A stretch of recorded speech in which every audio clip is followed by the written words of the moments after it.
قصيدة من كلمات الشاعر صالح ابو حمران العمري، أداء المنشد مرعي نفاع، منص الصوت الأستاذ وائل مختار.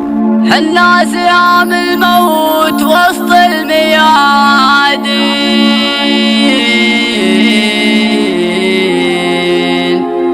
نردع شيوخ القوم محد ردعنا، ونعطى على الروس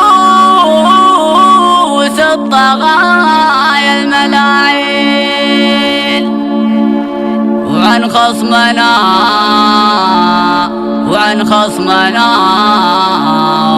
ما يوم والله رجعنا،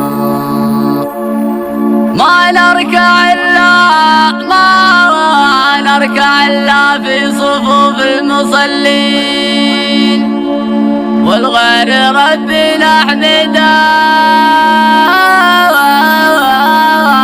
ما ركعنا.